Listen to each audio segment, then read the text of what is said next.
And before the break, I promise that I'm going to show you a very, very powerful and simple tool so that you can discover your why. Now, I want to ask the audience, who here has had some kind of a pipe dream in the past, some kind of a project, a technology, a goal, and as everyday life and work went on, it became less and less of a priority? Does anyone have one of those? Yeah, we've all got one of those.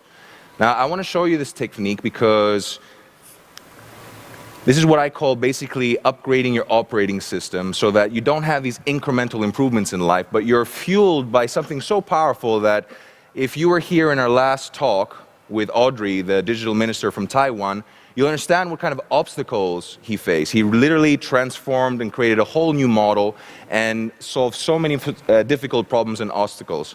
So how to do that is to figure out one important question. Now, before I pose some questions for you, and I'm going to ask the audience to participate a little bit. Don't worry, you're not going to have to answer out loud or come in here and talk to me about it, but just grab your phones out a second, go to your notes, and with each question that I ask, just take 30 seconds. The first thing that pops into your mind, jot it down there. Don't write down the question. I'm going to put all the questions at the end for you so that you can have a look at home, but just go through this exercise with me, okay? Now, one thing to remember is when you're trying to achieve something that hasn't been done before, whatever that means for you, whatever goal you might have and how big or small you might think it is, one thing that we often do is we overestimate what we can do in 1 year and we underestimate what we can do in 3 years.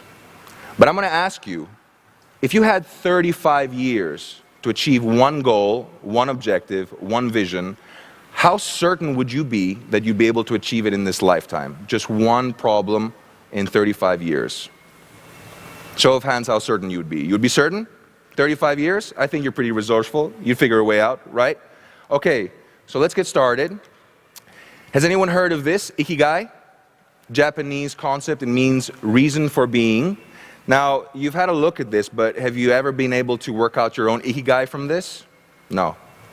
All right, well, ikigai, very briefly, is the intersect between doing what you love, doing what the world needs, doing what you're good at, and figuring out how to make money out of it, in very simple terms. But it's not so easy, let's say, in this current format. So there's some very simple questions that I'm going to go through with you. And like I said, you have about as much time as I'm going to be talking through each slide, which is going to be about 30 seconds roughly. So just put down the first answer. Why? Because we want to get deep into the answers that are not up here in your analytical mind, because that's what you're currently using. We want to use your subconscious in terms of what's hiding there and what you really want. So the best way is just to answer as fast as possible. So here we go.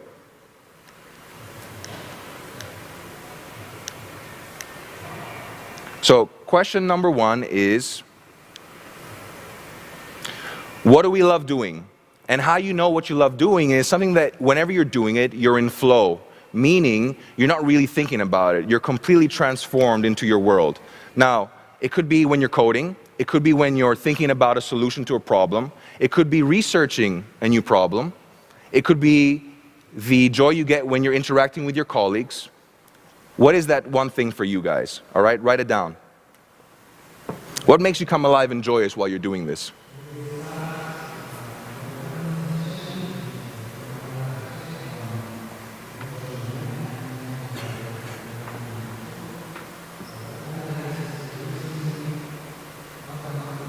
Okay, let's move on to the next question. Don't worry if you can't answer these. I'm going to give you all the questions at the end. Just grab a screenshot or a picture and you can do it at home. So what does the world need more of?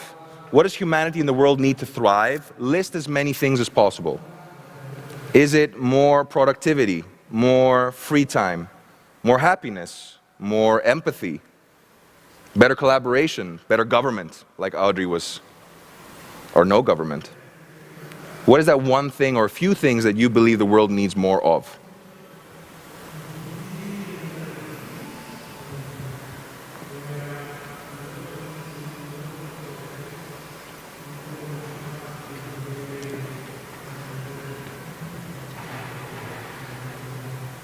All right? Get a chance to write a couple down? So how can we create what the world needs while doing what we love? What are all the things that you could be doing in your life right now that could be serving humanity and that gives you opportunity to do more of what you want. Now, don't think in terms of monetary terms yet. This is just simply, I don't know, something you could be doing out of your own passion without necessarily having to have a job around it. Is it giving some talks about what you love? Is it training people around you, your colleagues, inspiring them to do something? Is it going in depth into a problem where others won't normally go?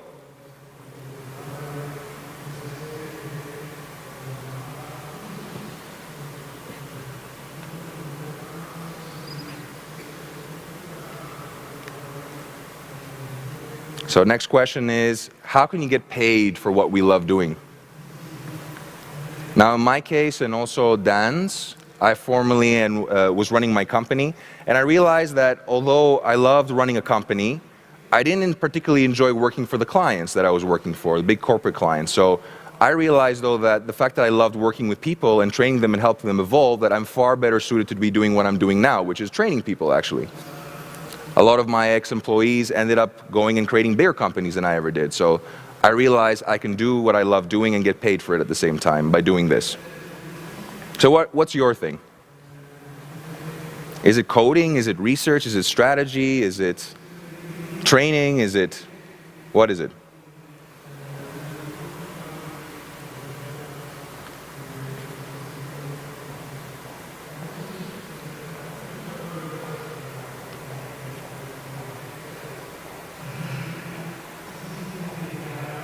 All right.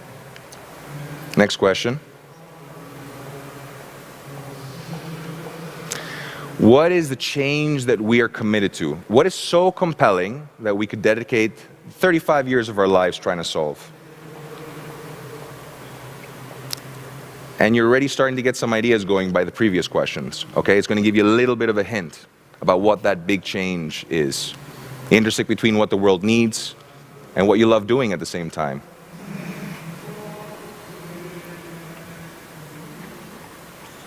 Maybe it's something that you hate so much that you just can't stand listening to, and if you could do something around that, move the needle just a tiny bit in the next 35 years, you would feel happy.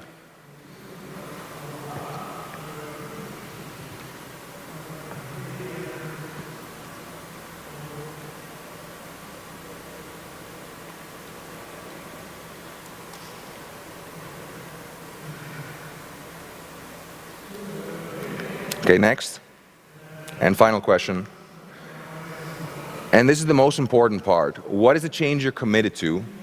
Answer for a 10-year-old to understand in about 30 to 50 words. And I put mine as an example there, but it's to teach extraordinary people in businesses how to stand out by teaching them how to communicate with power, authenticity, and integrity so they can reach the right kind of communities, clients, and employees. Right being keyword for me because I spend so much time doing it for the wrong kind of clients. And in order to live more authentic lives that are integrated with how and what kind of life they really want to live. So that's my little raison d'etre. Now this you might want to go home. Sorry? Well, you can extrapolate. I could explain it to a 10-year-old in more simple terms, of course.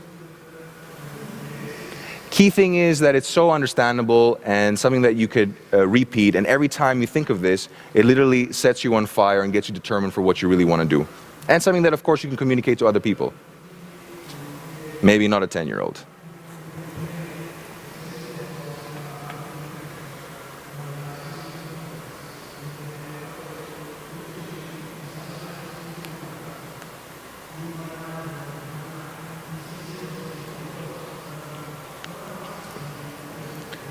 So, if you found it a little bit hard because you're a bit constrained by time right now, just grab a screenshot and try it at home, okay?